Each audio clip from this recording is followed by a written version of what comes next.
मैं था और गुंजन ट्रेन में अकेले सफर कर रही थी। बड़ी अजीब बात है, ये ट्रेन तो पूरी खाली है।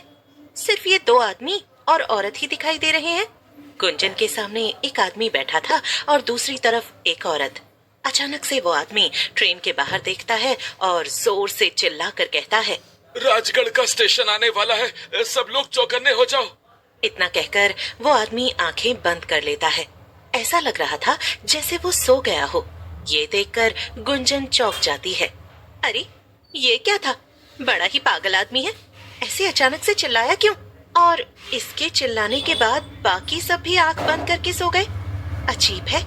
मगर तभी एक औरत की आवाज पूरी ट्रेन में गूंजने लगती है। आ गई, मैं आ गई, भेल पूरी बेचने आ गई। बोलो बोलो, किसे खानी है मेरी लाल लाल चटपटी भेल पूरी? अरे वाह, मुझे तो लगा ही नहीं था इतनी रात गए मुझे ट्रेन में कुछ खाने को मिलेगा। कब से भूख लगी थी, मगर अच्छा ही है ये भेलपूरी वाली आ गई। अभी पैसे निकाल लेती हूँ। गुंजन जैसे ही पर्स में से पैसे निकालने लगती है तो उसके सामने बैठा आदमी आंखें खोलते हुए गुस्से में कहता है, भेलपूरी वाली से कुछ मत लेना, वो भेलपूरी खिलाकर तुम्हें ट्रेन से उठा ले जाएगी। हाँ, भेलपूरी मत खरीदना। वाकई में बड़ा अजीब आदमी है, कैसी बहकी बहकी बातें कर रहा है। अरे मुझे भूख लगी है तो मैं भेलपूरी क्यों ना लूं? पड़ा आया। तभी लंबा घूंघट डाले वो भेलपूरी बेचने वाली औरत वहां आ जाती है और गुंजन की सीट के सामने रुककर उससे कहती है, ओ दीदी, चटपटी मसालेदार भेलपूरी ले लियो, बड़ी मजेदार है। हाँ हाँ, मुझे लेनी है तुम्हारी भेलपूरी, मगर ये बताओ कि कितने की है एक प्लेट?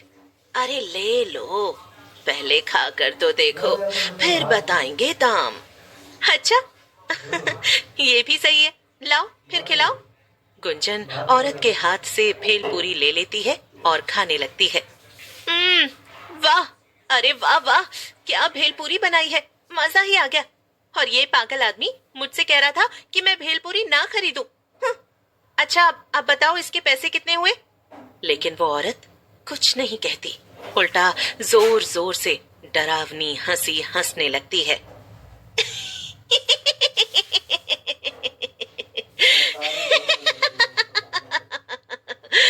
पैसे नहीं नहीं, कुछ और लगेगा। ये कहकर वो औरत घूंघट हटाती है। घूंघट के नीचे एक डरावनी चुड़ैल थी। क्या चुड़ैल? तुम तो एक चुड़ैल हो? हाँ, तो मैंने कब कहा कि मैं माधुरी दीक्षित हूँ? हैं? और इस भेलपूरी के बदले तो मैं तुझे लेकर जाऊंगी और खाऊंगी। उसके चले जाने के बाद ही वहां बैठे बाकी लोग आंखें खोलते हैं और ट्रेन के बाहर देखने लगते हैं। ये तो होना ही था, मैंने उस लड़की को चेतावनी दी थी, मगर उसने मेरी बात नहीं मानी और चुड़ैल उसे अपने साथ ले गई। राजगढ़ स्टेशन आने से पहले हमेशा ही ऐसा होता है। हाँ, अब हम कर भी क्या सकते हैं? हम तो अपना काम कर ही देते हैं ना, जो कि लोगों को चेतावनी देना है। अब उसके आगे हम क्या ही करें? असल में वो दोनों बूढ़े आदमी और औरत पंकज और राधिका थे, जो कि पति पत्नी थे और रामगढ़ गांव में ही रहते थे। वो हर रोज उस ट्रेन से सफर करते थे ताकि लोगों को भेलपूरी बेचने वाली चुड़ैल से बचाया जा सके, मगर उनका ये तरीका भी अक्सर काम नहीं आता था। फिर एक दिन सुबह सुबह पंकज कहता है, राधिका, क्यों ना हम किसी तरह ये ट्रेन चलना ही बंद करवा दें। अगर ट्रेन चलेगी ही नहीं तो चुड़ैल भेलपूरी बेचने आएगी ही नहीं और ना ही लोग गायब होंगे, ना मरेंगे। वो स्टेशन मास्टर है ना रघु भाई, हम उनसे जाकर कहेंगे, उनकी बहुत पहुंच है। वैसे भी इस ट्रेन में ज्यादा लोग आते ही नहीं, वो बात करेंगे तो ट्रेन जरूर बंद हो जाएगी। अच्छा, तो फिर आओ अभी जाकर उनसे बात करते हैं। रघु सिर्फ स्टेशन मास्टर ही नहीं था, बल्कि गांव का सबसे अमीर आदमी भी था। उसकी दूसरे गांवों और शहरों में खूब पहचान थी। अरे आओ आओ पंकज भाई, कैसे आना हुआ?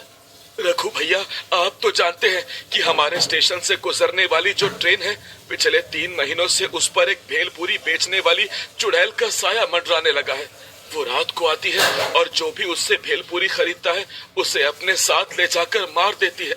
हाँ हाँ, मैंने ऐसी बहुत सी अफवाहें सुनी है, पर मैं क्या करूं? भैया, आप ना ये ट्रेन ही बंद करवा दीजिए। ट्रेन बंद हुई तो ना तो भेलपूरी बिकेगी, न लोग गायब होंगे। क्या एक चुड़ैल की कहानी के चक्कर में ट्रेन बंद करवा दूं? अरे मैं बड़े साहब लोगों को जाकर ये बोलूंगा तो वो मेरे ऊपर हंसेंगे, समझे? मगर रघु भैया, सच तो यही है ना? जो ना माने उससे ट्रेन में रात में सफर करने को कहिए, फिर वो भी इस पर यकीन कर लेगा और ट्रेन बंद करवा देंगे। बेचारा पंकज उदास होकर वापस अपने घर आ जाता है। कुछ नहीं किया ना रघु भैया ने, मैंने तो पहले ही कहा था। अब आप काम पर जाइए और रात में जल्दी लौट आइएगा, हमें ट्रेन में भी जाना है लोगों को बचाने। रात होते ही पंकज और राधिका फिर से दूसरे गांव के स्टेशन पर पहुंच जाते हैं और अपने गांव जाने वाली ट्रेन में बैठ जाते हैं। राधिका के पास बड़ा झोला था, वो उसे खोलकर पंकज को दिखाती है तो पंकज चौंक जाता है। उस झोले में बहुत सारी भेलपूरी थी। हाँ, जब आप काम पर गए तो मुझे एक आइडिया आया और मैंने खूब सारी भेलपूरी बना ली।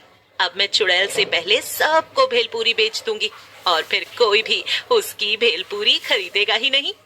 राधिका खड़ी होकर सबसे कहती है, ले लो, स्वादिष्ट लजीज भेलपूरी ले लो, ऐसी भेलपूरी कभी नहीं खाई होगी।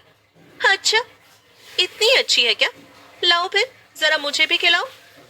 ले लो जी, सब लोग लो, सिर्फ 10 रुपए की है।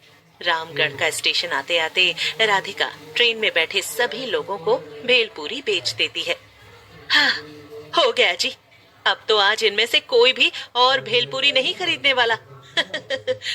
तभी पूरी ट्रेन में चुड़ैल की आवाज गूंजने लगती है, ले लो, खट्टी मीठी भेलपूरी ले लो। पंकज जोर से चिल्लाता है, रामगढ़ स्टेशन आने वाला है, कोई भी घूंघट वाली औरत से भेलपूरी मत लेना, सब आंख बंद करके सो जाओ। इतना कहकर पंकज और राधिका आंखें बंद करके बैठ जाते हैं, लेकिन वहां बैठे बाकी लोग ये देखकर दंग थे। अरे, ये दोनों आंखें बंद करके क्यों सो गए? भेलपूरी वाली ही तो आ रही है, कोई चुड़ैल थोड़ी है। हाँ।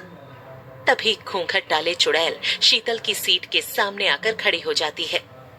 ले लो, खट्टी मीठी भेलपूरी ले लो, एक बार खाओगे तो दोबारा कभी नहीं खा पाओगे।